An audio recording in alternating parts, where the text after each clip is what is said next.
In this video, we look at how to set up Power BI Desktop to use the MerlinXL Power Wizard. We then look at the Power Wizard functions and how to import HFM data and metadata directly into Power BI tables. The video is about 32 minutes long, and these are the individual section timings. First, let's look at the prerequisites you will need to set up the Power BI template file in order to use the Power Wizard functions. First, the URL to the Merlin API. Secondly, the HFM application name and server cluster name. 3. Your HFM username and password. And fourthly, an HFM point of view that points to non-zero data. Your MerlinXL Wizard Manager or HFM Administrator should be able to provide you with the Merlin API URL. The Merlin API URL can be derived from your HFM Workspace page. Just replace the word Workspace with Merlin, and this displays the Merlin Power Wizard page where you can download the Power Wizard template. Then if you add /API/, you get to the Merlin API documentation page, and this is the URL that we need. If we copy and then paste into the formula bar of Excel, we get the full URL. The second prerequisite is the HFM cluster and application name. And if you have the MerlinXL Excel add-in, you can see these just by clicking on the Connect button. Make a note of the application and cluster name. Then to create the HFM connection, take the application name followed by the cluster name separated with the tilde character. The third prerequisite is your HFM username and password. And lastly, we need an HFM point of view that will return data. An HFM POV string is the name given to a piece of text that points to a single cell in HFM. It consists of one member label for each dimension in the HFM application, and each member label is prefixed with the short name for the dimension and a hash. For example, eHash for entity, ahash for account, and C1 hash if the custom one dimension short name is C1. And separate each item with a full stop, leaving no spaces. The easiest way to get a POV string is to connect to MerlinXL and select a report, for example, Report Wizard, Add New Report, Add Simple Template. Then, using the Merlin POV bar, choose a point of view that returns data. Select a data cell, and then from the MerlinXL menu select Utilities, Worksheet, Copy Cell POV. The HFM POV string for the cell will be copied to the clipboard and can be pasted using standard paste buttons. And it's a good idea to make a note of your POV string along with your other prerequisites. Back in Power BI, we're now going to look at the Power Query Editor, where we'll find the Power Wizard functions. To open the Power Query Editor, select the Transform Data button in the Home menu. In the Queries panel on the left-hand side, you should see the Power Wizard function. And to the right, you will see the input boxes for collecting the parameters. The Power Wizard function itself has lots of input parameters, which can be quite daunting, particularly for beginners. So there are other sub-functions, all starting with PW, that call the Power Wizard function, but only require the minimum number of input parameters. And it's recommended that, at least initially, you use these PW functions rather than the main Power Wizard function.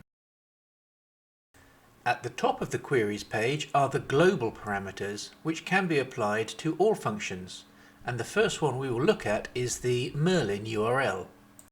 Select the Manage Parameters button to display the form, and in the list of values, paste in the Merlin URL you collected as part of your prerequisites. If the Merlin API is installed on other environments such as test, production or dev, you can paste in the URL in the list of values, allowing you to switch between the connection URL using the parameters feature. You can also delete unnecessary URLs in the list of values. And finally, at the bottom of the form, ensure that the current value is set to the URL you want to use. The second global parameter is the HFM connection. This is used by the Power Wizard function to specify the application and cluster. This is where we use the second of our prerequisites, the application and cluster name separated with a tilde. Paste your HFM connection into the list of values of the parameter and ensure it is selected as the current value. It is these two global parameters that the Power Wizard function uses to determine the connection to Merlin and the HFM application. We're now ready to start step 3, user authentication. In order to register the Merlin URLs, we first need to invoke functions that contain the URLs. These are the connection and the web token queries in the About Power Wizard folder. The first time the connection table is selected, a message will be displayed saying Edit Credentials. But actually, it's better if you select the Data Source Settings button in the Power BI Home menu. The Merlin Power Wizard function uses two URLs, one ending in data, one ending in login. Power BI picks up the URLs based on the queries in the active file. You cannot add these URLs in manually. First, select the URL ending in data, then select the Edit Permissions button. Then select the Edit button. For the URL ending in data, select the Anonymous Authentication, then select Save. For the privacy level, select Organizational, unless you've been given instructions to select a different level. Then highlight the Merlin URL ending in Login, and then select the Edit Permissions button again. Then select Edit, and this time the Login URL uses basic authentication, and this is where you enter your HFM username and password.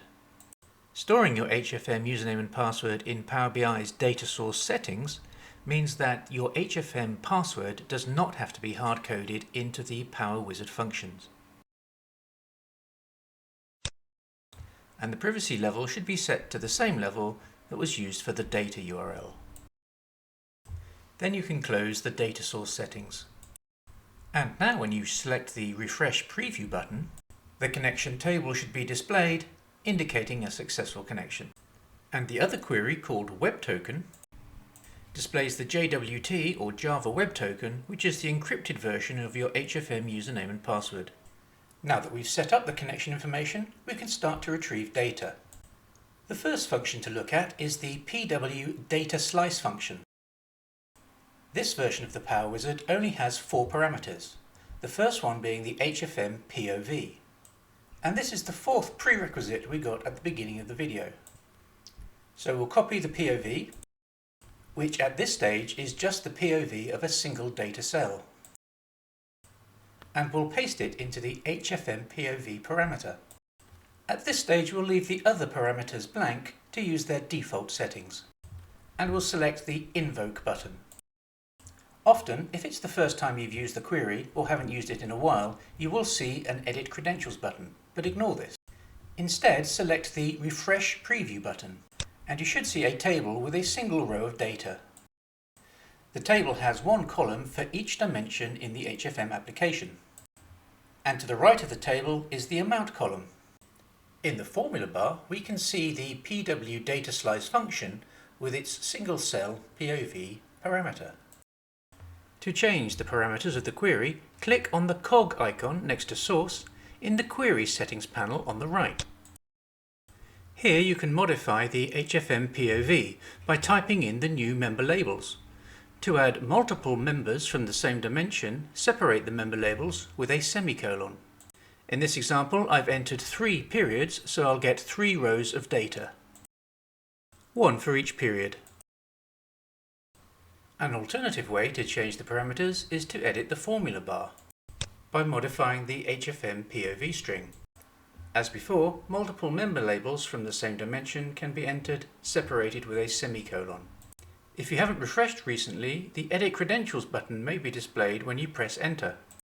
But all you need to do is select the Refresh Preview button.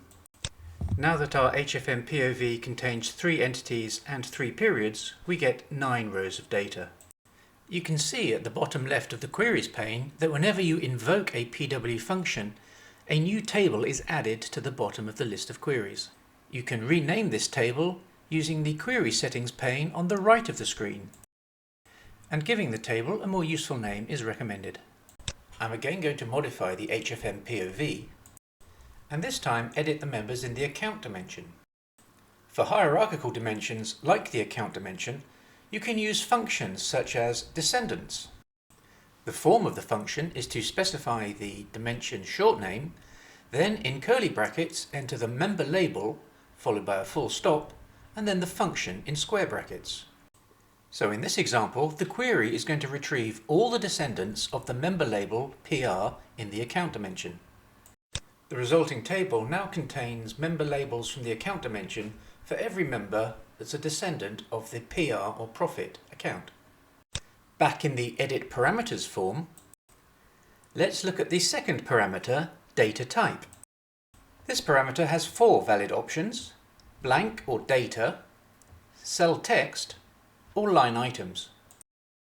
The line item details data type will bring in data plus any line item details found in the POV. And the cell text data type only brings in the HFM cell text found in the HFM POV. The resulting table is similar to the data table, except instead of the amount column, there are 3 extra columns for the cell text label, the cell text comment itself, and if the cell text had been entered via MerlinXL, then the MerlinXL timestamp is also added. Looking again at the enter parameters form, I'll change the data type back to data, and in the third parameter, add descriptions, we can add the word true to bring in the member descriptions for every member label. And that's because you'll probably want to display the member descriptions rather than the member labels in your Power BI visuals. In the resulting data table, each dimension now has an extra column displaying the member descriptions. So far we have just looked at the PW data slice function. So let's now look at the PW data table function. This function produces exactly the same data table as the PW data slice function. The difference is that the HFM POV is split into one entry parameter per dimension. In the first entry parameter, enter the HFM entity labels. And note, there's no need to enter the dimension identifier, for example E#. Just enter the member label on its own. The member labels or functions for each dimension can be entered into their own input parameter box.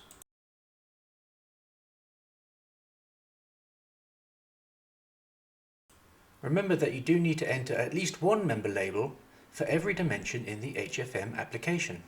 But if the application has less than 6 custom dimensions, you can leave the custom 6 or custom 5 dimensions blank. However, if you have more than 6 custom dimensions, you can add the additional custom dimension labels in the custom 6 entry parameter. For example, if there were 9 custom dimensions, then in the custom dimension 6 box, you would enter the member label for custom 6, then a semicolon, then the dimension identifier for custom 7 and the custom 7 label, a semicolon, dimension identifier, dimension label, semicolon, dimension identifier, dimension label, etc. for all the remaining custom dimensions. For the data type parameter, we have the same options: blank or data, cell text, or line items. And we enter the word true if we want to see the member descriptions. And once all the parameters have been entered, we can select the Invoke button. If you haven't refreshed in a while, you may get the Edit Credentials button, but instead select the Refresh Preview button. If you've made an error specifying the point of view, then you may see an error message like this. In this example, I'd specified third generation for the period dimension, which doesn't actually exist in this application. When I change the parameter to second generation, which does exist in the period dimension for this application, then the query returns a valid table. The data table parameter interface should make it easier to enter and edit your HFM POV, because you only need to enter the member labels or functions, and the only punctuation you need is when you are separating multiple functions in the same dimension input parameter. However, you do have to ensure that you put the member labels in their correct dimension input box, and that you don't, for example, accidentally put the value members in the HFM view input box, for example. Probably the most common error you will get when learning the Power Wizard is the error that the POV selected for this function is invalid. So you'll need to review the POV looking for spelling mistakes or missing semicolons, for example. In this example, I entered an incorrect member list. And once the POV is corrected, the data table is returned. Let's take a moment now to look at the rules and options around entering member labels and functions. As we've seen, for a single member, just enter the member label with no trailing spaces. And remembering that in the POV string, you must include the dimension short name and hash. Multiple members from the same dimension can be separated with a semicolon. For hierarchical dimensions, you can use the function's base or hierarchy. The function name must be enclosed in square brackets and then in curly brackets. And in the POV string must be preceded with the dimension short name, but the hash is not required. Take care when using the hierarchy function, because a member should only appear once in the query, otherwise the data will be duplicated and could corrupt your results. For hierarchical dimensions, you can use the functions base, children or descendants after a parent label.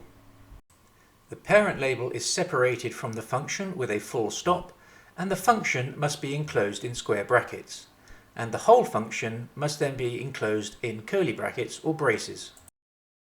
Again, take care when using the descendants function that the descendants does not include duplicate members. Multiple functions from the same dimension can be included in the same parameter if they are separated with a semicolon. The period dimension has some additional functions such as third generation or fourth generation to extract that level of periods from the dimension. And you can also use member lists by enclosing the member list names in braces or curly brackets. And multiple member lists from the same dimension can be included in the same parameter if they're separated with a semicolon, and you can even mix member lists with member labels or functions. The functions used to create a PowerWizard dataset are exactly the same as the functions used in the HFM web form. And you can use the web form's member selection interface to investigate the available member functions. Looking at a Power BI table that incorporates some of these functions, we can see that in this table the entity dimension combines a member list as well as an expansion function. The account dimension has two expansion functions and a single member. And the period dimension is extracting the fourth generation. We'll look now at how to bring the HFM metadata into Power BI. To bring in an HFM metadata dimension table, select the PW metadata function.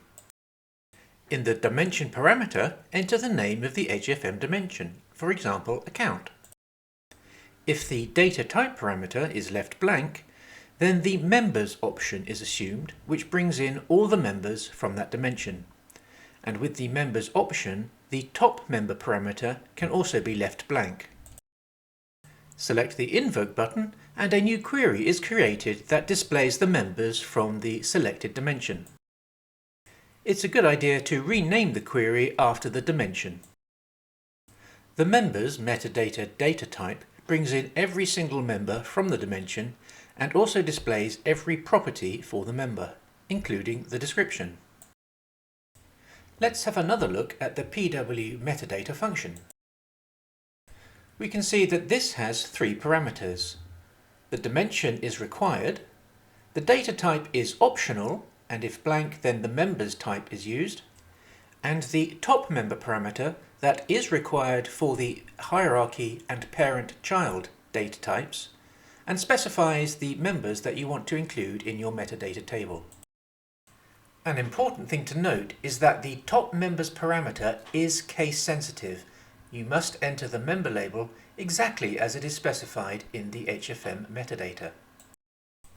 So to summarize the metadata data types, the members type is used if the data type parameter is left blank, or if the account dimension is non-hierarchical, for example, the year, value or view dimension.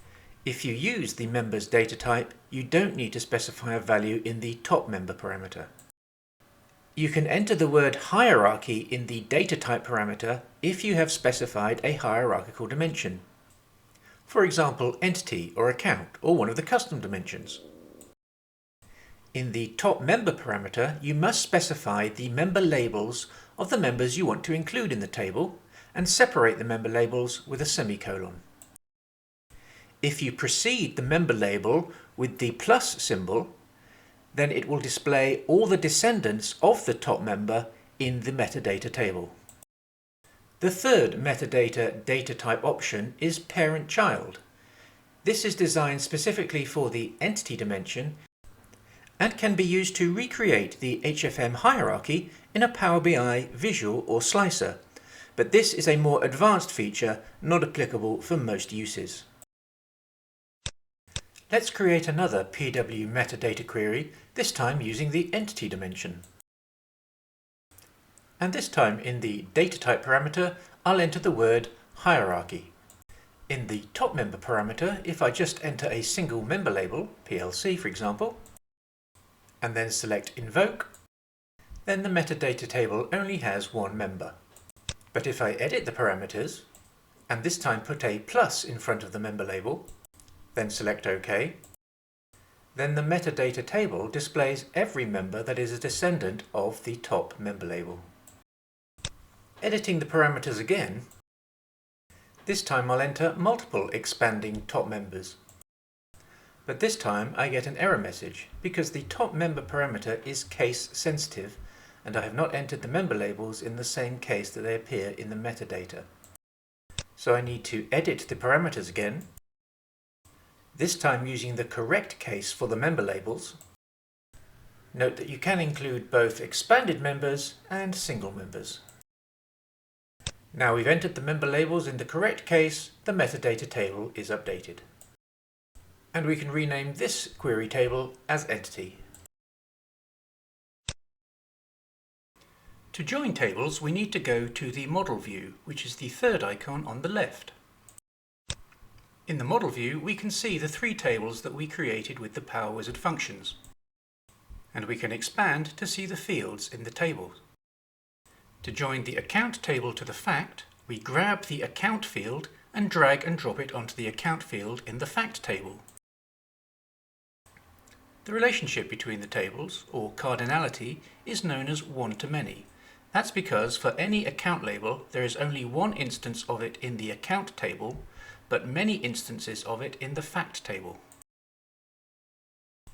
To only display accounts that have data, you can set the cross-filter direction to both.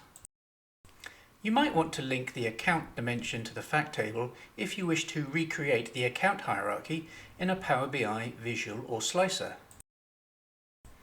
Linking the entity to the fact table is fine if you need to do a lookup of a particular entity property, but recreating the entity hierarchy in Power BI is not something that should be done unless you are familiar with the process of disaggregation of the hierarchy. Recreating the HFM hierarchies and displaying them in visuals and slicers is possible in Power BI, but beyond the scope of this video.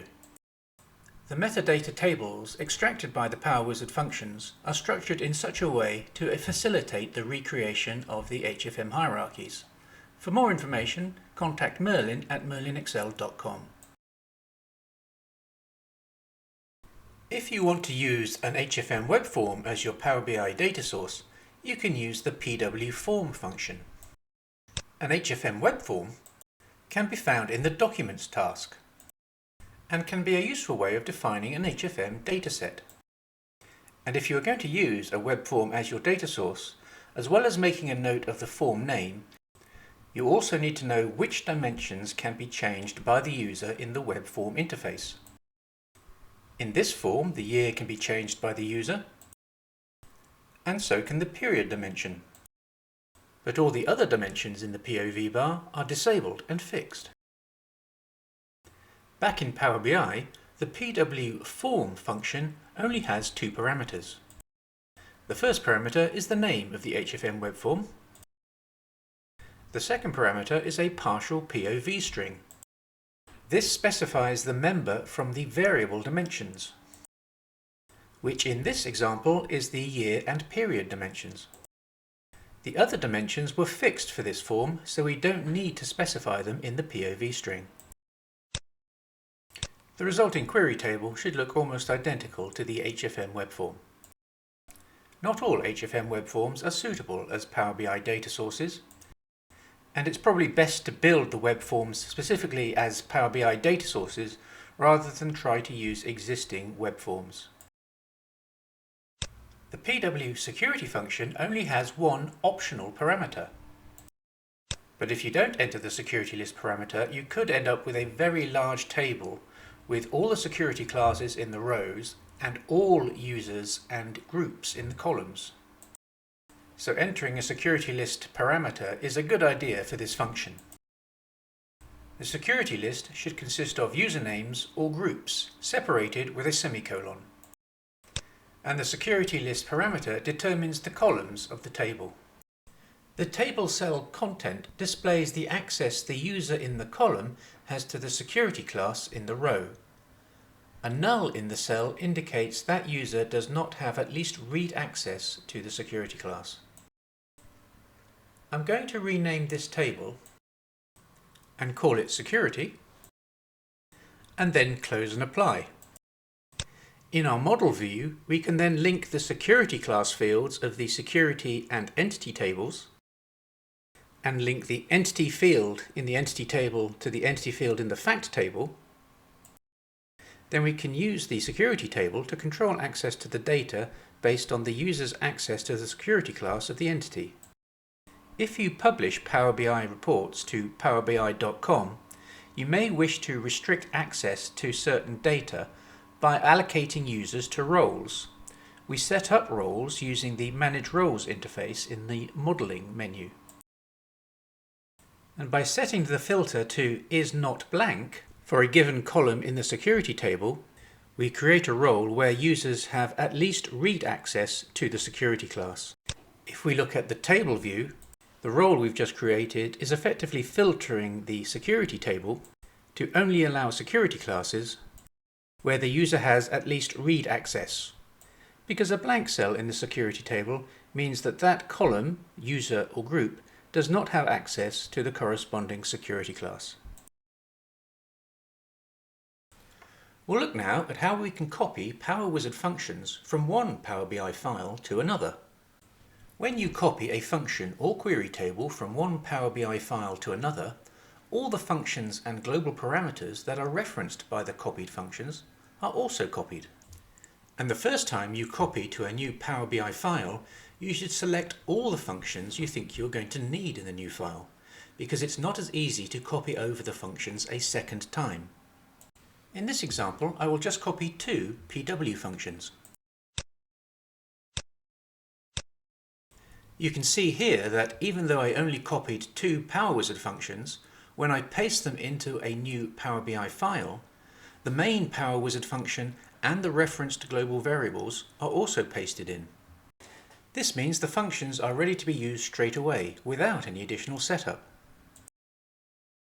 But note that if you were to copy and paste a second time, in this case I have pasted in just a query table called fact, it will paste in a completely new set of referenced functions and global parameters. So you could end up with duplicate sets of functions and parameters. One way to avoid duplicating functions is, rather than copy the function or table itself, you right-click on the item to be copied and select Advanced Editor. This displays the code used to create the table. Copy the entire contents of the query editor, go to your new Power BI file, right-click on the Queries pane, and select New Query, and then Blank Query. Then right-click on the new query it's created, select Advanced Editor, and paste in the copied code. So long as the referenced Power Wizard functions and parameters exist in the file, the query table should return data.